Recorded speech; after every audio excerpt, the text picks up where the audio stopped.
Hello, welcome to Emotional Badass, where Moxie meets Mindful. I'm Nikki Eisenhower, your host, life coach, and psychotherapist. And on today's episode, we are discussing goodbye.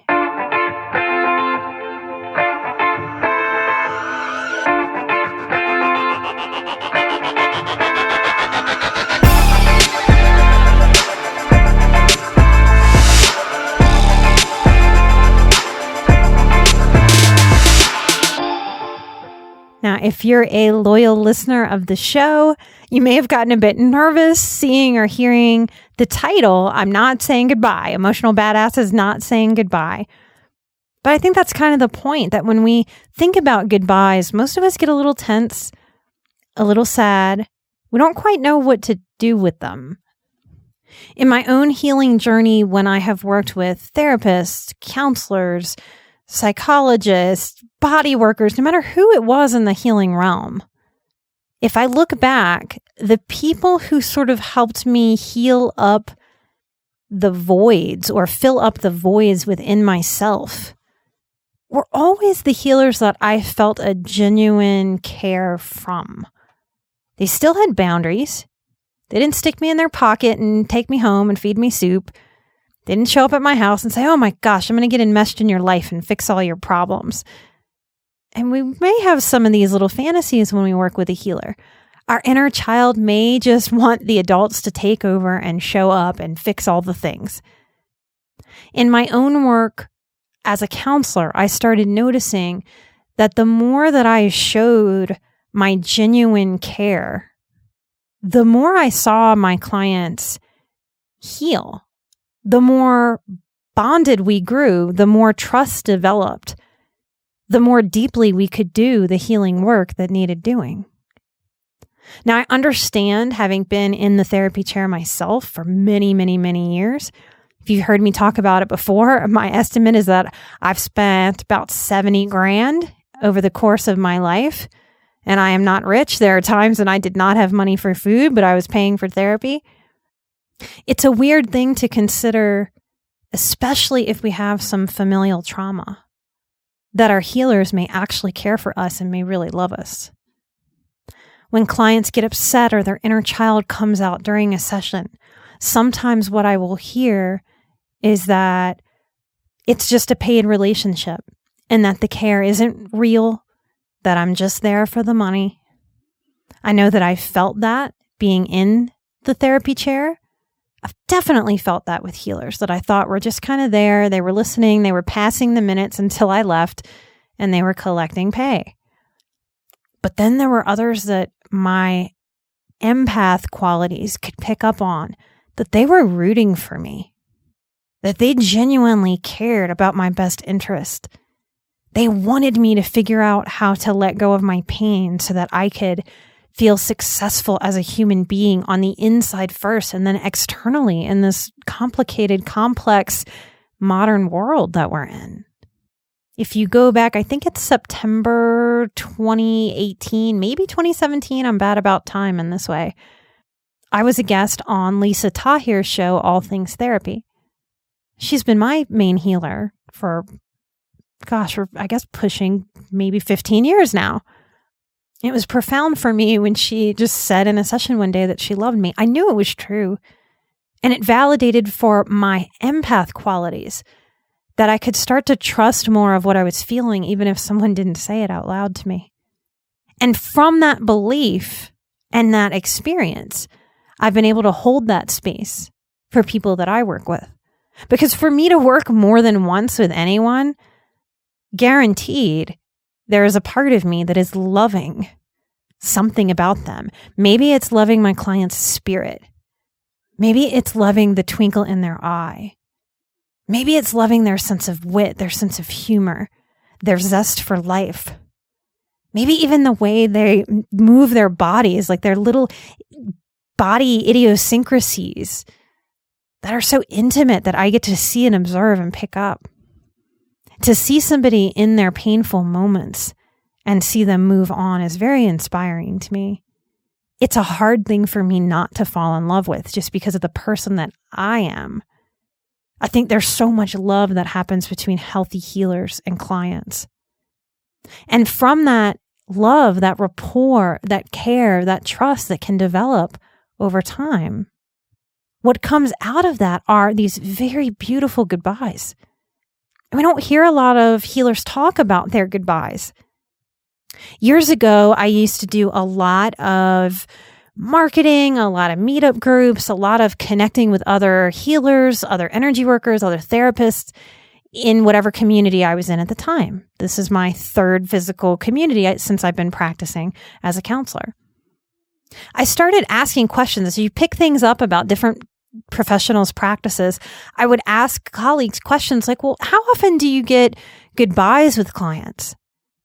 Sometimes I work with people who are very scared of their therapist firing them, but it goes both ways. A big part of burnout in this field is that people can just disappear, that we have this intimate work. And if you as the client wake up one day and decide, nope, not doing it anymore, you have every right to just fully disappear. And we have no right to track you down and say, hey, what happened? You alive? You okay? Some of us may overstep some of that very strong boundary and cross over it to go, hey, are you okay? You have every right to leave me, but I'm just checking in. Life gives us a lot of very messy and very sort of dirty goodbyes. If I look back at my own life, pre-professional life, goodbyes were often sudden, no closure, no conversations. Sometimes goodbyes were screaming matches and door slams. Sometimes goodbyes were just never showing up again and ghosting. Some of my goodbyes were long and drawn out from a terminal illness. Some of my goodbyes felt very much like I was thrown away and tossed away like a piece of trash. The therapeutic goodbye isn't spoken about enough.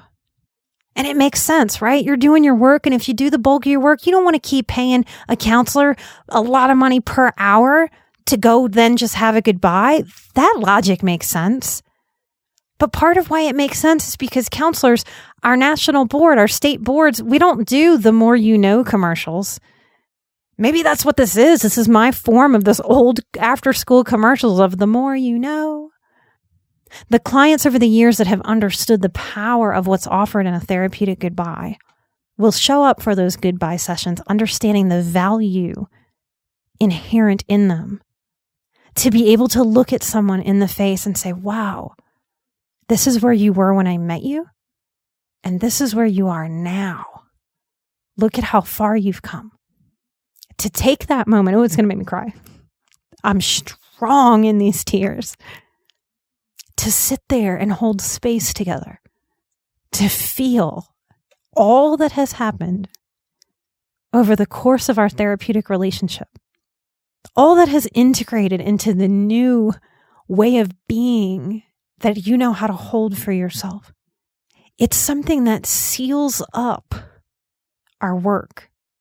It's something that gives us a healthy, you are ready to go and you don't need me anymore. I am here for you if you ever do, but you are ready to fly. Go fly. I'm proud of you and I believe in you. And the cool part about that is that you don't need my approval. It just is the way that it is. It's some of my favorite moments in this profession. Sometimes to close out with clients, if you're a therapist or you're a life coach and you're wondering, how do I do this? How do I hold space for the goodbye? Because you probably haven't had great goodbyes yourself. Not a lot of us do. We might play a song that we each chose to highlight our work and sit there and listen to it together. We might complete over the course of our last few sessions together an art project. I've collaged and paper machéd the thoughts and feelings of our experience together. Sometimes I'll make a picture and they'll make a picture and we'll exchange them. I've been gifted with pieces of artwork that line my walls about pictures and creations of what it felt like to work with me. And I get to have those to the very end of my life. And the things that aren't hanging on my walls and all of those precious goodbye moments, they are tucked into my psyche. They are tucked into my heart. They show me how powerful the human condition is, how resilient we are as a highly sensitive people, and how a goodbye can be so full of a sweetness instead of a bitter sweetness when we just take a moment to look at each other and say, I value you so much that we're going to hold space for each other and say goodbye.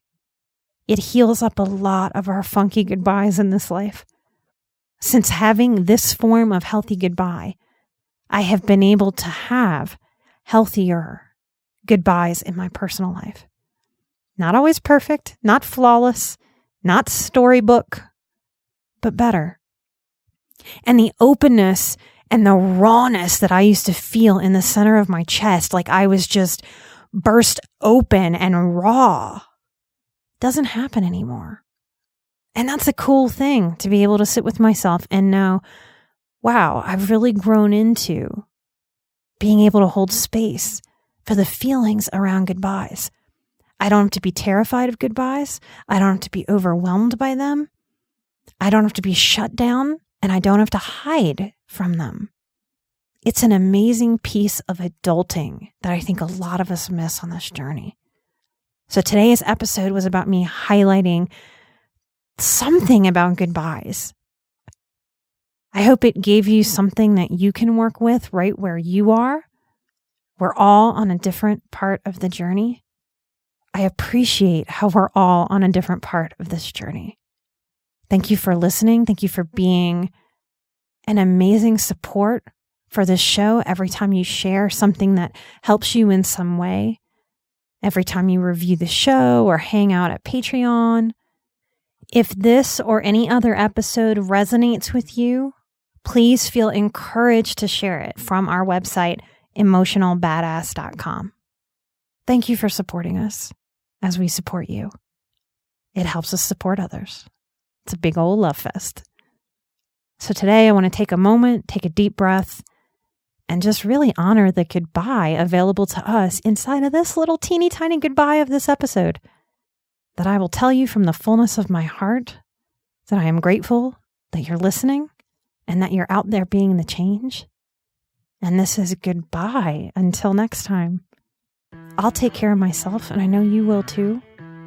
I am an emotional badass. You are an emotional badass. And together we are where Moxie meets mindful.